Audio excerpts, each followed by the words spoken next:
Te nomihi ki a koutou te whānau whānui, ko tai mai nei tēnei wā, tēnā koutou, tēnā koutou, tēnā koutou katoa. Okay, so back again. Everyone's back in the country. We are joined with Uncle Mike. Mike Heel is his nickname. And also And Aroha on the phone. Hello, Aroha. Kia ora. How's it going? Tātai. Where are you coming from right now? I'm in Waikato in a small community or village called Whatawhata. Cool. Approximately 50 kilometres, or maybe a bit more. About an hour's drive from Auckland Central. Neat. South. And you're down there studying, is that right? Correct. Oh. And you're taking out some time to be with us tonight. I am. oh, thank you very much. Thanks a lot. Tātai. So, how you guys? When did you guys get back from Europe? On your birthday. Yes, that's like 2 weeks ago. 2 weeks. And then when did you get back? Wow, the same day. Right. Same place. So everyone We got. travelled through the same time zone together. Oh, that's good. Yeah. So we're here catching up. So how was it? What happened? Tell us your experience. Wow. Well, where to start? Where to start? I want to start, first of all, since probably 2010, Michael and Aroha have been part of our grandmother's healing Haka tours, which now have become sacred journeys. And Michael and Aroha have been playing the role as caterers and learned along the way like we all do. They're stunning cooks on part of our journeys, and they've just supported what we do. They support our work and met many of our global family that have followed us all the way home here to Aotearoa, New Zealand. And so Michael and Aroha have been playing that role here in New Zealand. But When they came to Europe, they played another role, which might be interesting to hear from them. Okay. Out of the kitchen and into the fire. Element. Literally. Into the fire element. No, it was amazing journey for us. Awesome trip, amazing people, and once in a lifetime experience, or maybe the first time experience with more to come. We're first of all grateful for the opportunity and the privilege of sharing in our Ojasvin and Waimaania's world and allowing us to glimpse into the other side of the world and a whole another possible and potential journey for all of us, you know. Yeah, it was amazing. How was it for you, Aroha? Oh, yeah, no, I totally support what Michael said. Just to reiterate, I suppose, the gratitude towards Ojasvin and Waimaania for the opportunity, allowed us to experience the culture and see it for ourselves, to taste the culture, to feel it, and have an opportunity to express a bit of our own. So, amazing. I think it might be important to just share that we had during that time a celebration for Mother Earth. So the name was Célébration de la Terre Unie. the celebration for United Earth, and we had that for 4.5 days with 200 people. And it was for us very beautiful to have Haka Ayo Te Kakano, our first formation there, to support us. And they all have been here just this year in February. And then we had our Hakarango Ayo Te Tipu, our present formation, to support and to learn from the shamans. And alongside us four, there were also other shamans. We had Jade from Arizona, we had Kaz, and Risha Kaz is coming from Japan. We had Amanda from Switzerland, a singer, and we had Frederick. yes, and Violaine, a fire guardians from Switzerland in the Celtic tradition. And then we had some guest presenters like Elaine Tisman, who's a pianist, and Arno Rio, who's a shaman linked to the Mongolian tradition. Did I miss out somebody? And Shin was represented by Johannes Schmid for a conference.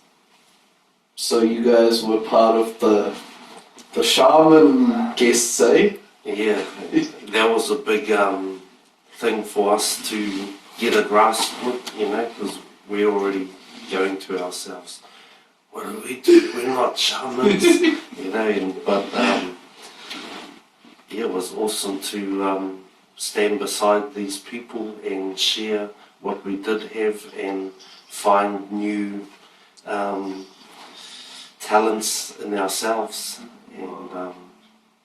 and be present in that moment with all of them.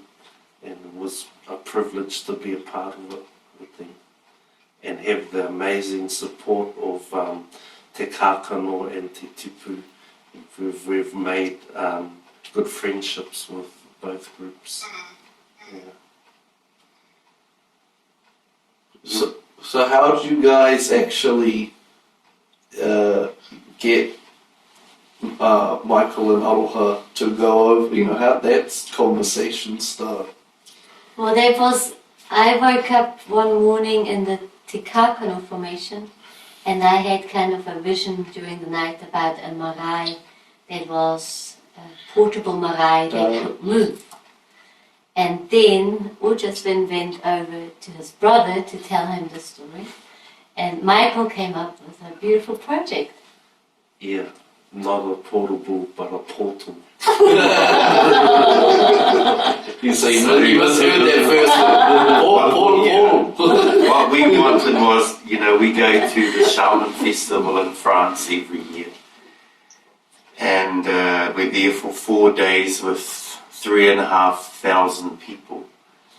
And some of the different countries have their own spaces. So some have tents, some have yurts, some have teepees. And we sort of have a given tent or a space, and then we have to sort of create a marae feeling. And so Waimaania said, oh, why don't we create a mobile marae where we can flip out some kōwhai and have some paintings of some po, and then we can really show people what a marae feels like and looks like. I thought, oh yeah, let's do that. So when I shared this idea with Michael, what he told me was the tupuna took him into Wānanga for like 2 weeks or something, and came up with this po ahu. So he said, like, it's not a portable marae, but a portal. And when he shared the po ahu, I went, whoa. I was really excited, but I was also a little bit nervous, or like, how do we bring this portal when our whānau hasn't engaged with this before, and we want to already take it to the other side of the world. And so it was exciting, and like for me, I know Michael and Aroha have been playing this role as our caterers, and suddenly we're going to throw Michael, who's the silent brother in the background, suddenly being in the front as a teacher in front of 200 people. For me, I knew Aroha and Michael had within themselves what we would have liked people to experience, pure like shamanism. I mean, some people were afraid of what a shaman is, or that had bad experiences, but because I know Michael and Aroha have this purity, and it's just genuine, and a lot of our people don't even realize what they have within themselves, and to take them over to a space that Waimaania and I have been preparing for many years, to come in and take that space is something quite magic. And this is what, for me, what I witnessed was this magic was just unfolding in this celebration especially. We haven't heard Aroha yet. I'm engrossed and recorded on the sharing. Yeah, there was lots of skepticism in my own belief, I suppose, that both Waimaania and Ojasvin had belief in our natural or gifted talents. As Indigenous Māori here, it was trying to come to terms with the fact that we'd be travelling to the other side of the world, which is a very long way from home, from our people, from our families, and not really, I suppose, sure about how everything would unfold. We knew it would be beautiful, but how would we make it, or add value to the kaupapa, or to the celebration.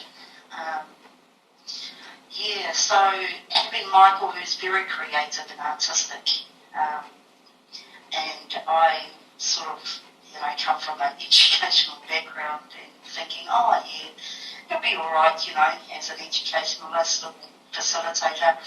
But when we got there, it was a totally different story, and a positive, everything that was unfolding would just opened our eyes and provided a lot of clarity around our own, were we ready for the trip? Were we fully aware of shamanism and what the other shamans brought to the table, to the festival? And we learnt a lot, not only about shamanism and about what Ojasvin and Waimaania do, and how they build capacity within other people's lives and what people are looking for. And for ourselves to be part of that, it was an amazing journey. Lifelong learning lessons, absolutely.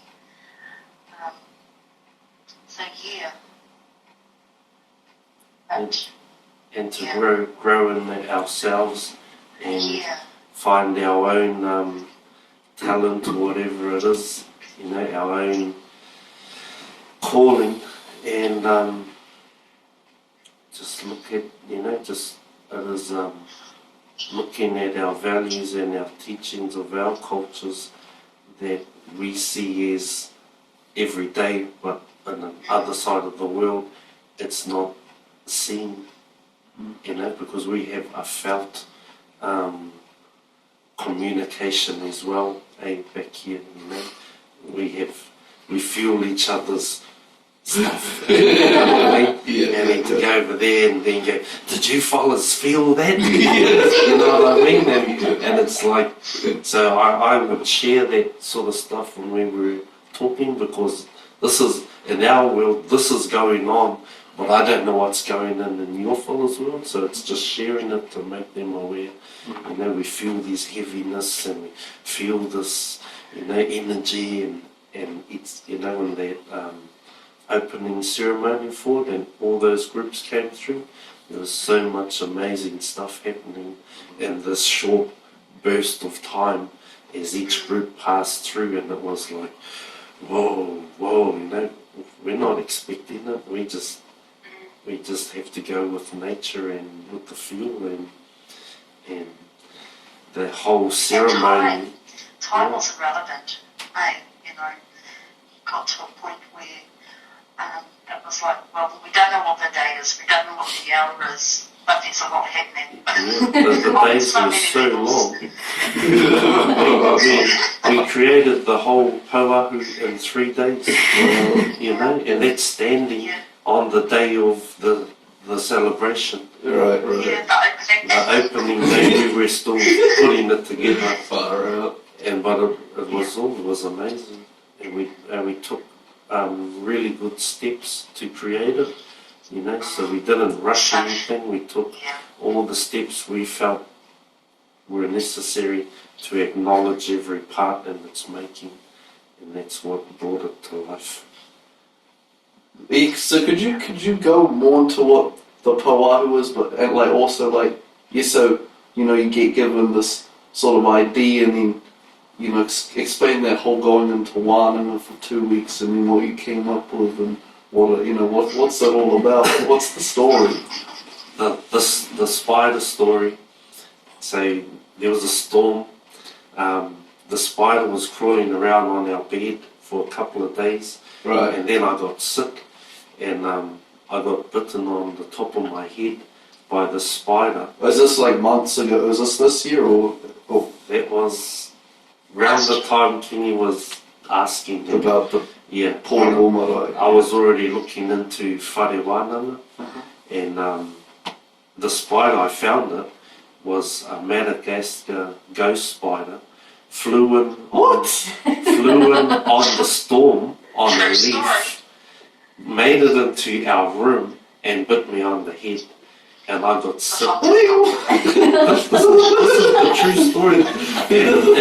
And in my 3 days of like being totally out there, Yeah. I was going through the wānanga, and the Pauahu was unfolding with because it's around the bush hut. So Māori in this time Matariki would come in, bush hut, and have their wānanga. So in the winter time around So what's Matariki. What's Wānanga? So wānanga is a space and a place for higher learning. Yeah. So you dedicate a space and a place just to concentrate on learning of a higher kind. Right. And then all the parts started coming together to create it, like it was saying male, female elements, the heartstone, the male phallic po, the embracing female element, and they were all starting to come into design, but also the story around Tane's yearn for companionship and a partnership and the union of male and female. And that was the bigger part of the story that wasn't in the creating it, but in the kind of what we represented when we were over there. You know, we tried to show the union of what couples can do together. You know, that's like they had Kenny and Ojasvin, us, and there were other couples, and it's about when you work as a team like that, you can do amazing stuff. You can make magic. Was part of our setup of the whole time. We had a lot of couples because of the balance between male and female. So we had Michael Aroha, we had Kaz and Risha, we had Frederick and Violaine, and then us. And then there was Shin, Amanda, Arno Ryu and Elaine. So there was to keep the balance between male and female. Because usually what we discover in this spiritual teachings world is mostly male or a female on her own, but not so often male and female, and we feel it's really important to feel that into the new time. Because in our understanding it's not about the male dominance disappearing, but the female rising into balance with the male. I think the important time we're in is that humanity's been in such a long period of separation, the themes of separation, disconnected from our land, disconnected from our culture, our language, separation through war, colonization, creating separation, separating from our families, parents separating. There's all these themes where humanity's on becoming on this journey of wanting to reunite or unite or connect. And when Michael shared about the Po'ahu and my knowledge of the Tu'ahu is a space dedicated to Io. And in our teachings, it's all centered around Io, but the god and the goddess, and their unity. And so the Po'ahu was demonstrating, first it was amazing process for our new formation called Haka Te Tipu, which is the young shoot, because the first formation was Haka Te Kākano, which is the seed, and this Aroha and Michael bringing the Po'ahu and the Poi, the female aspect with the Poi, really helped Haka Te Tipu really come together really fast, like in 3 days we were just like this family, because we had to go and Michael and I the day before, had a karakia, had a little fire ceremony and cut the tree down, and it lay there ready for Te Tipu to come and uplift it. So we had to, it was heavy, it was fresh. The whole group carried it together. I think that was the most massive experience. That was a heavy, Aroha, and we all there lifted the Especially you and I, Aroha?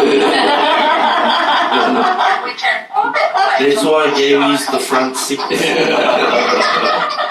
Because we had the front the first time, and I was like, I'm just pretending not like the Tipus, I think they still have their mouths open because, they had to learn how to sleep Marae style. In their own country. So even the first weekend we first assembled, when we opened the formation, we slept Marae style. And then 2 weeks later, Michael and Aroha arrived. We gave them a pōwhiri and we slept Marae style. And for 10 days. And we had a celebration. We had a gazebo get couriered in, and that was our whare whakairo, the carving house, next to the dojo, which we turned into a marae. And so the group carried the tree to the gazebo and next to our marae. And so the process began there. It was enormous, huge, incredible. The beauty about the formation was the concept of kaitiakitanga, and whānau. Really picked that up fast. It was like, wow. They became really protective around their taonga, and so they owned that space and everything that we believe in around the values of whanaungatanga and manaaki and kaitiakitanga. Aroha, they epitomised that unconditionally. It was absolutely amazing. Yeah. So how many people were in the formations helping you build the po?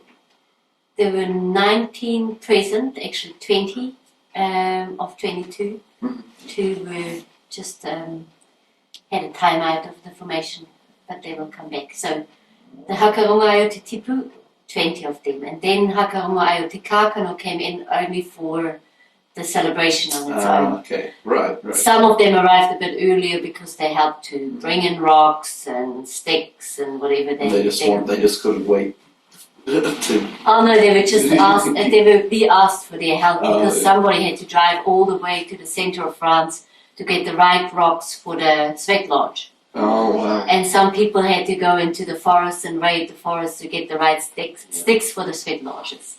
And then some people got for the po'ahu the big sticks. The Shaman work ain't easy, eh? So Te Kākano already knows about kaitiakitanga or guardianship. They know about what it means to be a guardian. So they knew about the celebration, and we asked them could they play the role of helping us to co-carry the energy for the celebration. Already a year ago, they chose who they would assist. So they prepared for a whole year to come to this point. So by them playing the role, Te Tipu were observing. Yeah.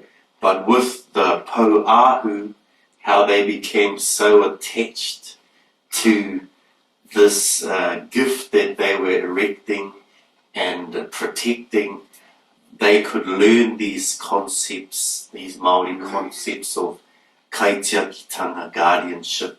They learnt about what means noa, what means neutral. They learnt about tapu, what means sacred space. So this po'ahu creation really helped the teachings become living. That's right. So what are the types of things you, Aroha and Michael, what were you guys teaching?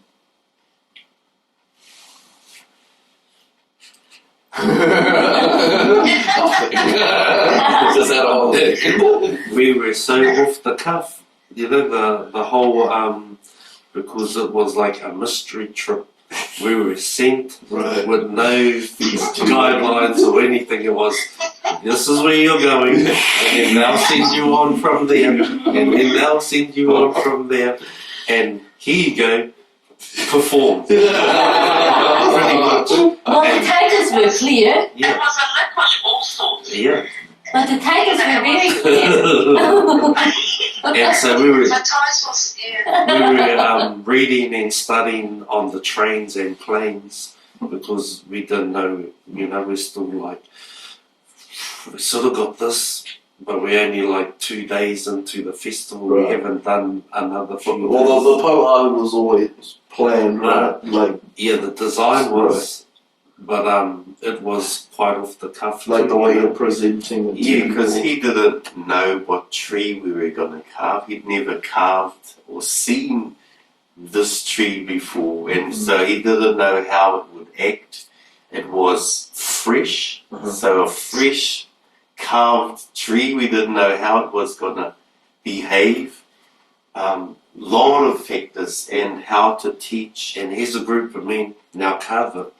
Yeah, here's a You know, Never now. touched the chisel. Yeah, these men You never see touched the it. green tree. Yeah, never touched a chisel before, but it was amazing when we placed that tree down, everyone started ripping at the bark. You know, we said, oh, we're going to take the bark off.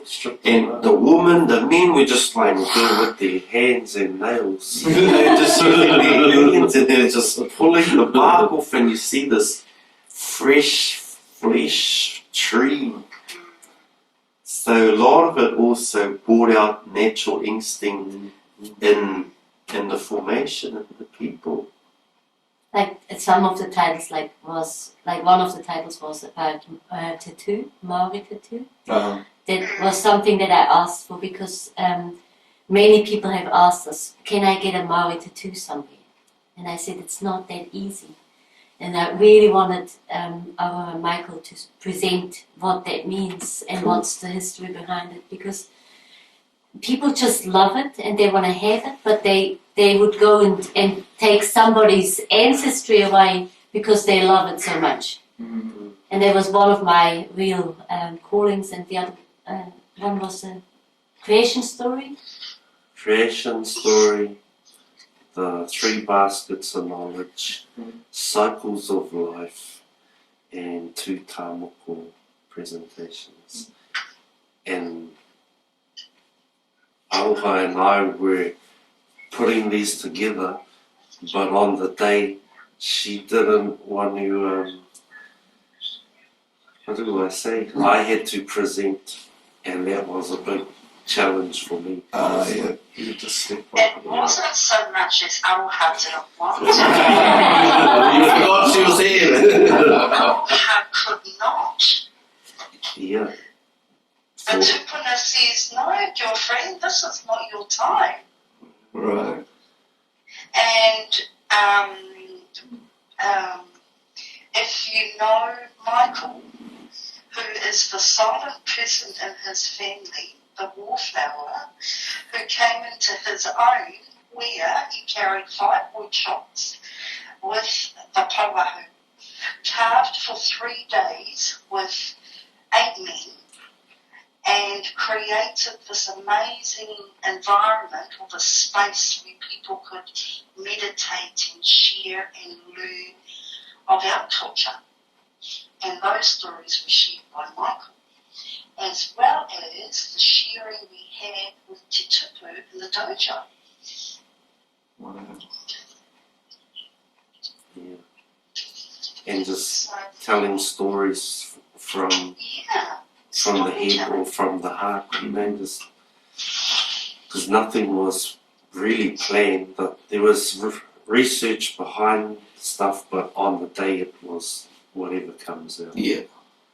That was, I just freak out on 90 minutes. I was like, 90 minutes.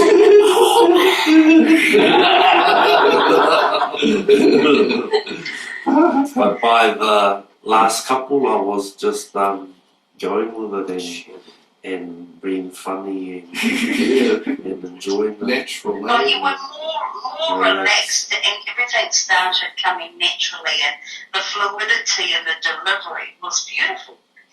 You know, where people came every single session. You know, we had one kuya who was present there throughout the entire duration. You know, and our interpreters learned so much information, you know, and became very familiar with the jargon of our language. Cool. I just wanted to also say, Aroha, I know you were quiet, but I think you weren't quiet because another part of you was more present, a part that would never show really over here. Yeah, never. Yeah, so there were other things happening on other levels, and you know, there were times where I just needed to go with the wairua and support Michael in that space, I suppose. So yeah. I mean, that's what we really loved, was the support that Michael and Aroha brought to us. And we loved also, you know, we handpicked these shaman because we love them and they mean a lot to us. They're our friends. And we were asked by Allah Shivia. From Asia a spiritual organization of France. He's the founder of Asaluvia and Evelyn. And he approached us some years ago and asked us, could you create like a shaman festival, a different kind with another quality. Approachable for people that they don't get scared. And Right. So, be able to have a taste of it and let go of their fear of shamanism. so we were amazed that, you know, he asked us to bring this. And we felt it, and we felt the responsibility. And so the ancestors said, yes, go for it, you're ready. So for us, this was our biggest event since we've been working around the world for 16 years. It was like, a pinnacle of all our work. It was our test of our assessment if we have reached that level. And we really needed support. We really needed this unity for it to manifest. And having Michael and Aroha were really there behind us, and having the other shamans who were just there, we were on the same page. It was almost like, for many years you've always wanted this to happen, and you almost start to like, is it just my dream, or do I just strive for it all my life? And suddenly it landed, and you were like, wow, it's happening. Everyone's really engaging from their heart for the kaupapa, for the celebration. And this was like, we were so moved and so touched that, these 200 people, we're still getting thanked by them. Some of them just having such huge experiences to witness this unity. For me, it was quite interesting because I said to Ojasvin just before, whatever happens, the celebration happens because of the people that come together. Like the shaman uniting means it's already the unity of the earth, because we had shamans from every continent. Cool. So what, from America? South America, North America, Europe, Asia, Oceania, Yes. and then Africa was supposed to come. He makes it next time. The crocodiles didn't let him cross his lake.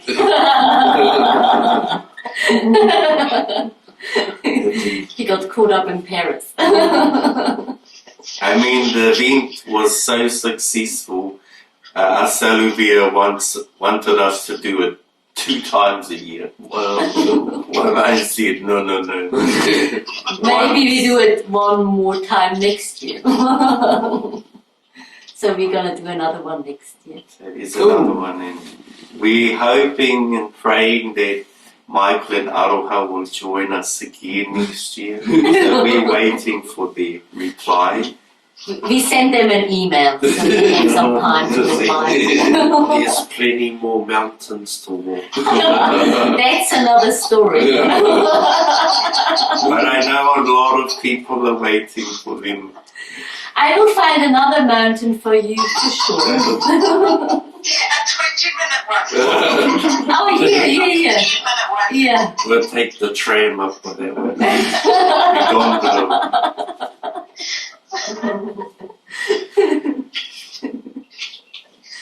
We'll have to find another way to trick you. Another thing that was happening for us on the ceremonies was, because there was an element each day, and we don't have anything prepared for what the element is. And so, like the first day, it was like, here you go, and here's a group, and do something. You got 5 minutes, and we're like looking, and I'm like, so you have to like draw on whatever you have. Yeah. And then so by the next day or the end of that day, I'm like, man, we've got to come up with something for the next. So what did you do days. for each element on each day? This, as we were going off the cuff and just doing whatever came to us, and then later on when we were doing some reading, we were finding out that what we were doing was on par, and we were like, wow, look at that, wow, we the first fire ceremony, And it's like, now's your time. You have to walk around the fire and do something.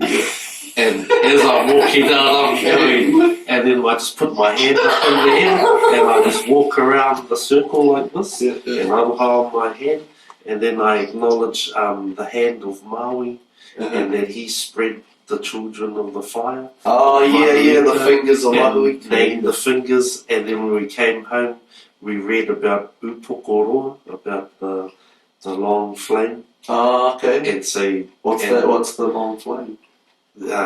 He's a god, and he's a son of the sun. Yeah. He is the father of those children.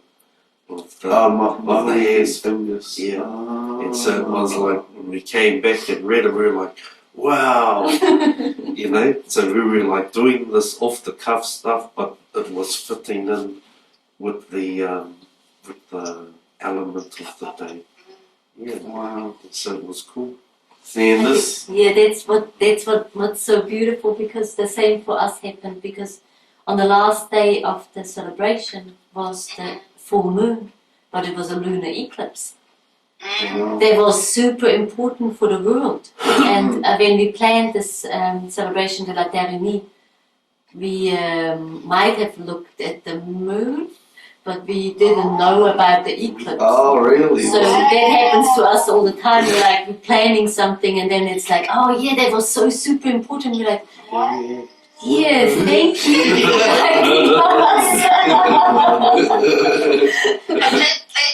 That was the magic, eh? Yeah. There was so much magic happening in the air and on the land, and it was amazing. I feel that's just when we fit into the bigger picture, and we feel part of this big, enormous universe, and we're just playing our role at the right time. And you don't fight nature, you just go with it. and I think also, the group we had, the circle, they're all like us. We're playful. We always say to people, we're like children. We're super serious at playing. Because children are playful, but they're serious about it. You can't say, okay, get off your boat and come and have some food. They'll get really upset. No, we're still sailing. But like us, we're having the celebration for the earth, and it's about unity, and we're super serious about it, but playful. And I think this is a magic quality, because some of our people can be over serious and it becomes really heavy. But over there we could be lightful and playful, and I think a lot of magic could happen, because it was coming out of our instinct. Yeah. Good intentions and good spirit. Yeah. And that was it, working in good faith and knowing that your mate was there for you, and vice versa, knowing that we were there for you, and to the other shaman too, to be there and be supportive and respect each other's valued talents or their gifts. It was beautiful. I think what was also touching was like Joel, him being the local, for us, tangata whenua, the home people of that area. He was something touched him about the celebration, and he met us at the Shaman festival, where you were there, Tangata. Oh, yeah. And he picked up the flyer, and he was like, oh. Célébration de la Terre Unie. He said, if you need my help, please. And then Waimaania's like, he's an angel, we do need his help. And then, he was there. And so in 1 week, he organized the concert, because he said, it's important that the local community here needs to know about this festival. They don't know anything. Salivia keeps to their own world, and nobody knows what's happening. Well, it's not the intention, but they're just busy with what they do and forget to inform But, having shamans come from all parts of the world, this was something that needed to be shared. And so he put together this concert. And, you know, you say in a week? Yeah, in a week he built the That was tour. amazing. That was awesome. It was amazing. And it was up on the Celtic sacred mountain. Oh, cool. So we did a ceremony up there and we set the energy. But I just also want to acknowledge Ojasvin. It's a beautiful place. It's bringing people together from all over the world and brings spirituality to France in a different way because it really is needed. And it's a wonderful place. It's the castle and it has wonderful grounds and I'm very happy. Great facilities. Yes. And also beautiful like students, the Fleur de Vivant, the students of Alain Chevillot. And beautiful helpers, kitchen people and grounds people, and they were really helpful and supportive. Cool. Absolutely. Let me hear a highlight of the thing from everybody. Who wants to start? You want to start, Aroha? What was your highlight? A highlight, I think it was experiencing another culture and being given the opportunity to share our own, Māori folk, our customs and practices in such a short time and to so many people. To experience shamanism and Waimaania and Ojasvin and how they celebrate the elements, which was really special. I know what one of your highlights would have been. Oh, what's that? Divine piano playing.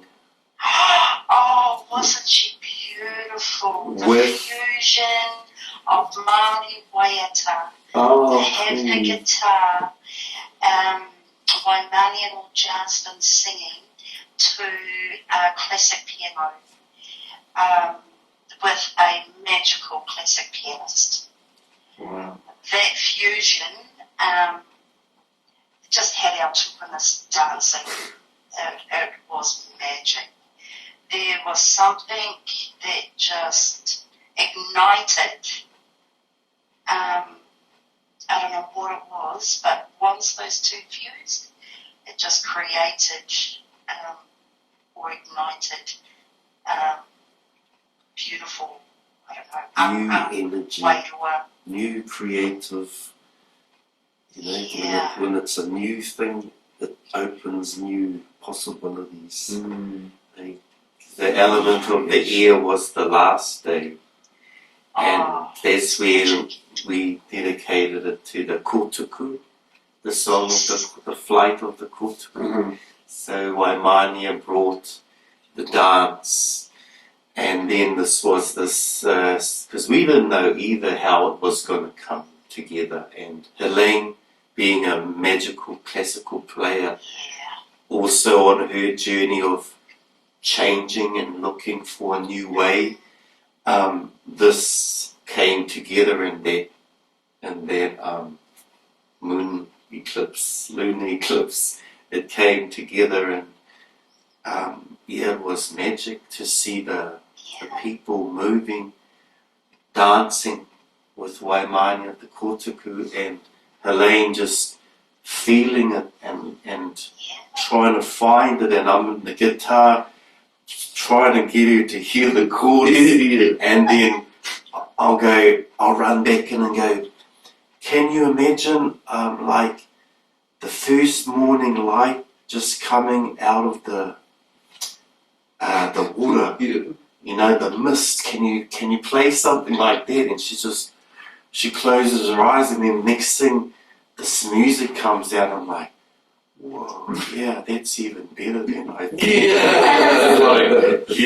And you're like, and then she's creating it, and then you can see the kotuku walking around, in the early morning in the swamp before it flies. It gives me goosebumps right now. Wow.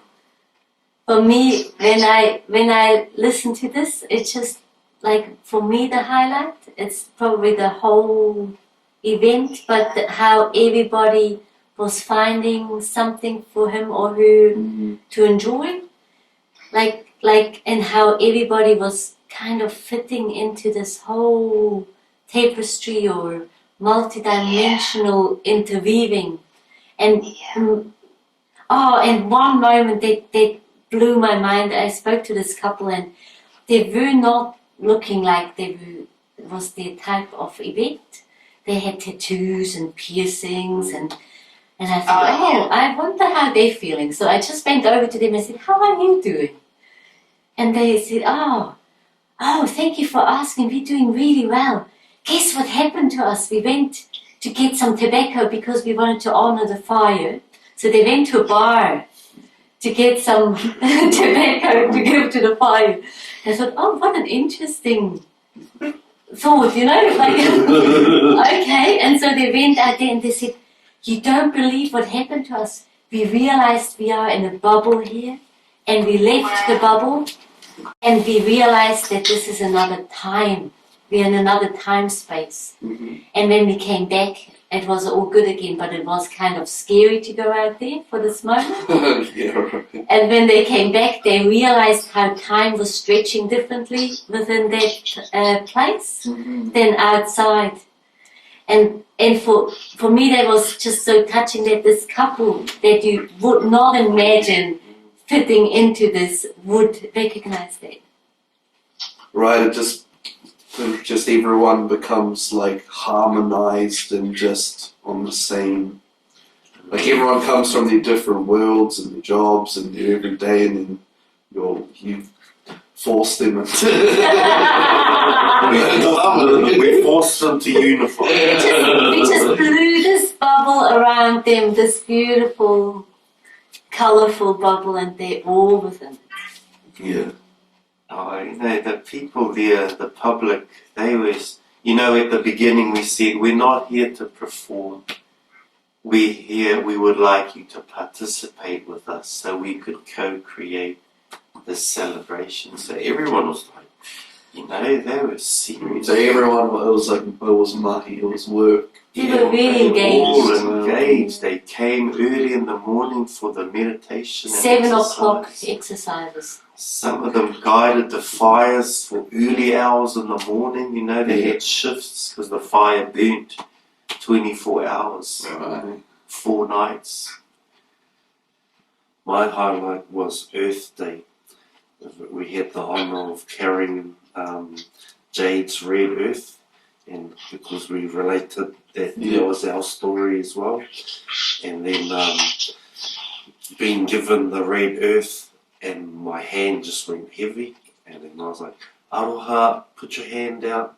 This isn't for a man to carry," and gave it to her, and then her instant reaction just went, "Oh my God." Because I already knew it, and I just put my hand on her, and then, man, there was so much, there was all this stuff happening around us, but we were like in our own mahi, like this bubble, and it was like nobody mattered, it was just us and carrying this thing, and it was like you couldn't even rush to walk, it was just, this pace was just it. Right. And it was Was this just a handful of red earth? And it was there was some crazy stuff going on in that day for us. Yeah. Is that because the red earth is? Your Uncle Michael handed over a busload of Matua Jade's tupuna. As well as our own, and all the red-blooded people, and it was like we were walking, but it was like we were joined by Like a march? like a march. Like you couldn't even rush, you could only just walk this pace, and it was like, when you had people all holding shoulders. that's what it felt like, our walk. Why do you think it happened there with the earth? Like what? Because he couldn't make it to that ceremony, so he offered, and then Aroha was like, "We will take it on behalf." And then when we were waiting for the earth to come, I put it in the red bandana of one of their designers, but knowing that I was going to give it to him, you know, afterwards. And then when I held it, I was like, my hand tingled and went heavy, and I was like, you know, so we had those senses starting to develop and show, because I'm not that sensitive. I am, but I'm not, because I'm in work zone and I just go like this and block everything. And having Aroha there who had the sensors on, you know, and so she would give me a warning to slow down and do some other mahi that I was bowling through. With our stone, we had the stone sitting in our atia, and I've just went, can you put it down, circled it with rocks to accompany it, and then go off to do the next mission. But we came back later, and Aroha picked up this and had to have a guide at Te Māori. So it was saying, we'll guide you. Right. I was having some funky dreams that week.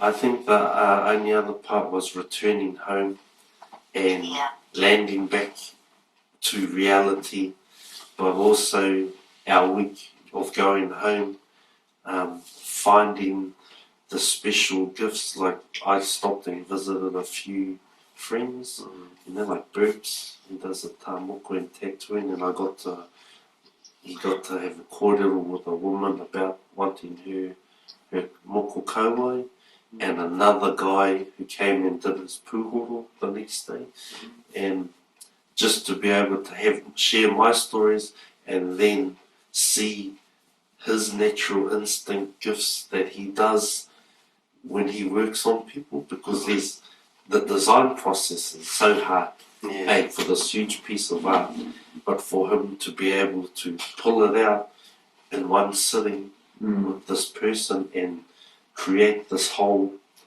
thing, and then, you know, and then he gets me, how's that look, bro? And I look and I go, beautiful, bro, your contours and your lines, you know, because it's all following muscle, and then to start throwing story in it, it's huge, bro.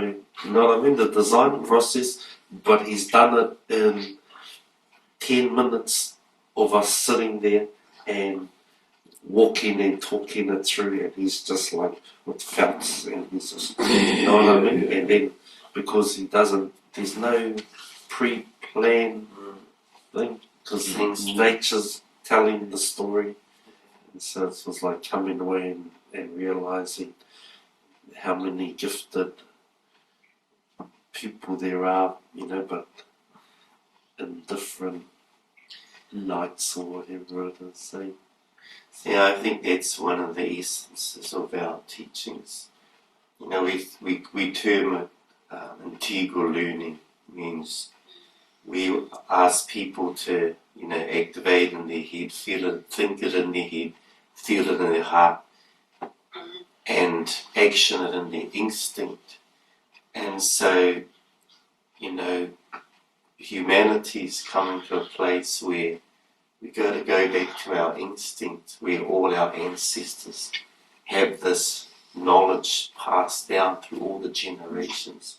And we have it all written in our body, it's in our instinct. And this is power to the people. If we connect back to this instinct, we empower ourselves again. But for me, it's more than instinct. It's actually I let go of my ego, who's trying to control it, and open myself to the higher, to stream through me, so I become a vessel of the divine. And then creativity is just magic. And you look at yourself and you think, that wasn't me. that just comes. And I didn't. I was just the one that was acting it out. And for me, also in the celebration de la Terre Unie, we never had time to prepare our sessions because we were too busy with everybody else. So we're sitting there like, oh, what are we doing? Oh, Nuno Nani, oh yeah, and Deva Haka. Yeah, alright then, we go with that song, and we see what happens, and that's how we teach. And it was a massive experience for everybody, inclusive us, because we just let it happen and unfold and watch it unfold in front of us and just accompany. And I think that's the beauty, and I believe that was one of the things that happened to all of us together. We all just let go and watched it happen between us. Do you I have think for Michael and I too, and now that you've sort of taken us to the other side of the world, one is to, do be a builder back in New Zealand or being a student back in New Zealand, but then collaboratively working together overseas was, just brought another strength into the relationship, another dimension. I was going to ask, is there any advice you can give to people to, live that way of dropping your ego and letting, not the instinct, but, what you just said about living that creative and have that real self come through? Do you have any advice for people to do that in their everyday lives? Yeah, for some it's about environment, we talk about it a lot around, the ego taking over, and a lot of us, so environment matters because some of us are disconnected from our own whenua, disconnected from our own identity. And so, like what Ojasvin said earlier, around our history, colonisation and assimilation, all of that are key components, or they're parts of our makeup and influence the ego. It's going to take a lot of work and a lot of time because for many of our people it's historical, and so some are still in grievance mode. Some of us are still fighting the fight around colonisation and around the injustices that have happened in our own culture, more so for the Indigenous. And if we can connect ourselves back to our identity and back to our whenua, then that's a bonus. Those that still have a connection to their whenua, the struggle isn't as hard, or the change isn't as hard. So, my personal view. I think connection is the word for me, and it's looking at our global travels and meeting globally people, Indigenous from different cultures, but also what we call white today. And just thinking of the young people that we meet, and some of them really, we call them the indigo children and the crystal children, and I don't know what's next. And some of those are really bright kids, and they're bringing a new impulse to the earth. And for them also to find their connection to earth, because we're all born on the earth, so we belong somehow to this planet. But I believe that the feeling of belonging to this place, and the feeling of knowing that we are born out of love and we belong to heaven and earth, and we are all children of Papa Tuanuku Ranginui. That trust and that confidence, I think that helps us a lot to just allow ourselves to be who we are.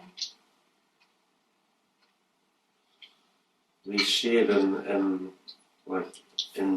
myths and stories, there's messages, there's morals and that in those stories, and we start sharing kind of formulas in the way you think, act, and the psychic, the spiritual, and the physical, and we start sharing how we perceive things and what actions we do to reinforce it, to start opening these enlightenments, you know. So as I was walking and learning with the shaman, they were reinforcing things that I had always thought, but no one had taught.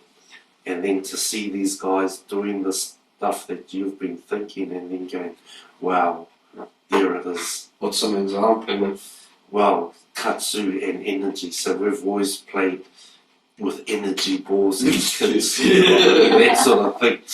And then, but knowing that the positive and negative, the giving and the receiving. Like with the left hand and the right hand. Which we always had, but didn't, like I say, nobody's taught us. We've just, what we think. And then to have these guys, shaman, sharing their stuff, and then you going, wow, you know, so it reinforced.